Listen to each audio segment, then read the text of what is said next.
Selamat datang kembali di sesi bedah sumber kita.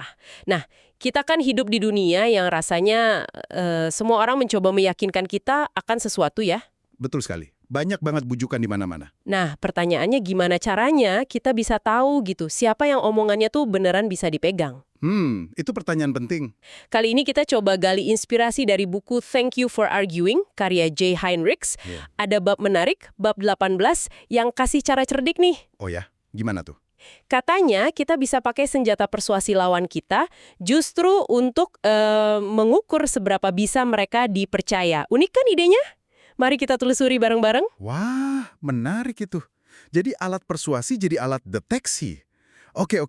Ya, intinya kita bisa menilai karakter atau etos seseorang. Nah, etos ini kunci kredibilitas mereka. Etos ya? Oke. Dan kita bisa lihat dari 3 hal yang mereka proyeksikan. Kayak kita pakai kacamata khusus gitulah buat baca niat di balik kata-kata. 3 hal ya? Apa aja tuh? Pertama, rasa ketidaktertarikan atau disinterest. Kedua, kesesuaian nilai atau kebajikan, virtue. Dan ketiga, kearifan praktis, practical wisdom. Siapapun yang coba bujuk Anda, pasti mainin 3 kartu ini. Oke, kita mulai dari kacamata pertama, disinterest. Ini bukan berarti orangnya cuek atau nggak peduli gitu kan ya. Bukan itu. Lebih ke, apakah kepentingan si pembicara ini kelihatannya sejalan sama kebutuhan Anda? Oke. Saya jadi ingat contoh di buku itu. Soal ibu yang mau beli kemeja buat hadiah hari ayah. Malah hampir dibujuk beli meja biliar seharga $2.000. Nah, itu dia. Jelas banget kan penjualnya itu nggak disinterested dalam artian ini. Kepentingannya dia beda. Dia lebih mentingin jual barang mahal ya, bukan si ibu nemu hadiah yang pas. Tepat. Penjual tadi fokusnya ke kebutuhannya dia sendiri buat nutup target penjualan, bukan kebutuhan si ibu. Nah, alat deteksi praktisnya yang ditawarin buku ini namanya pertanyaan yang dihindari.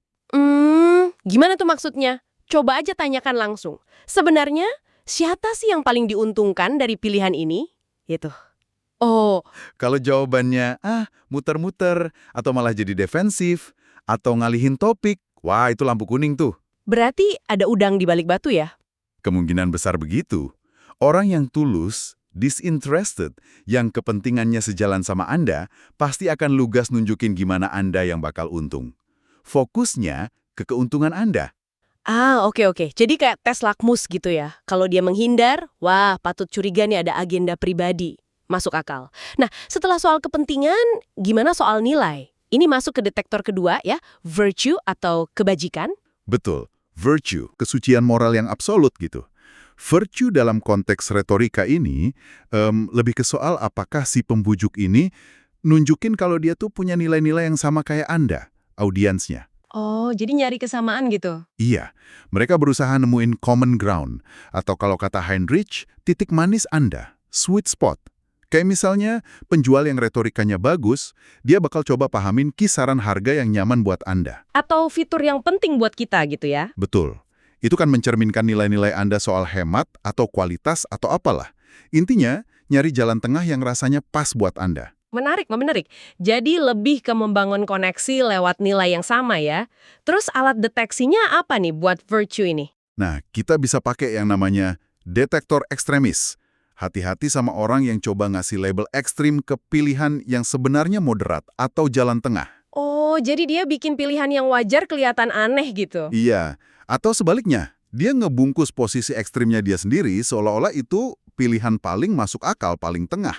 Wah, ini sering banget nih kita lihat dalam debat-debat ya. Sering kan? Nah, orang yang secara retoris nunjukin kebajikan itu biasanya menghargai nuansa. Dia cari keseimbangan dalam nilai-nilai Anda, bukan malah maksa Anda ke satu kutub ekstrim. Oke, paham. Jadi kita udah cek kepentingannya, disinterest, terus cek kesamaan nilainya, virtue. Nah, katakanlah orang ini lolos 2 tes itu. Tapi, apakah dia beneran ngerti apa yang dia omongin? Punya kapabilitas nggak buat nyelesain masalahnya? Ini detektor ketiga berarti. Persis, ini soal practical wisdom, kearifan praktis. Orang Yunani kuno nyebutnya pronesis. Pronesis. Oke. Ini tuh keahlian inti, kemampuan buat tahu hal yang paling pas dilakukan di situasi spesifik itu. Jadi bukan cuma soal teori di buku atau ngikutin aturan kaku. Lebih ke pengalaman dan insting gitu. Betul. Pengalaman, insting, kemampuan improvisasi, dan pemahaman mendalam soal inti masalahnya.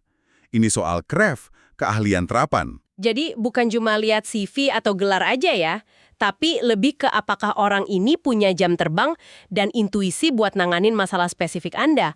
Bahkan mungkin masalah yang belum kita sadari. Tepat sekali. Dan cara deteksinya pakai kemampuan mengendus isu sebenarnya. Istilah kerennya, succinct ability. Mengendus isu sebenarnya. Gimana tuh contohnya? Pembujuk yang punya pronesis itu kayak Dr. House di serial TV. Ingat nggak? Oh iya, yang nyentrik tapi jago diagnosis itu kan? Nah, dia cuma ngobatin gejala yang dikeluhin pasien. Dia gali terus sampai ke akar masalah yang sebenarnya, yang kadang pasiennya sendiri nggak sadar. Ah, jadi dia lihat big picture-nya gitu ya? Iya, mereka punya feeling yang tajam buat ngerti kebutuhan nyata Anda. Lalu nawarin solusi yang benar-benar pas sasaran, bukan solusi standar atau generik.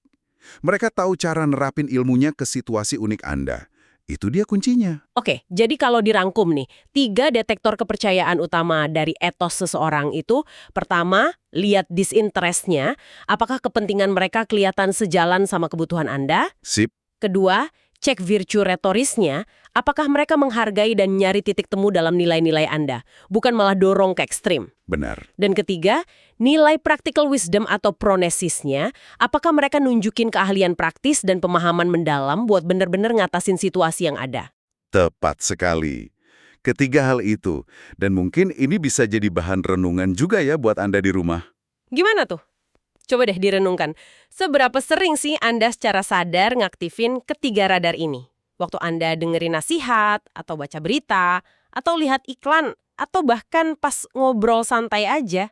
Iya juga ya, kadang kita nerima gitu aja.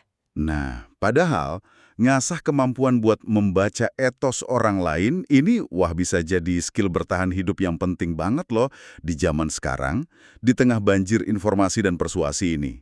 Setuju banget. Oke, sampai di sini dulu pembahasan kita kali ini. Sampai jumpa di pembahasan kita selanjutnya.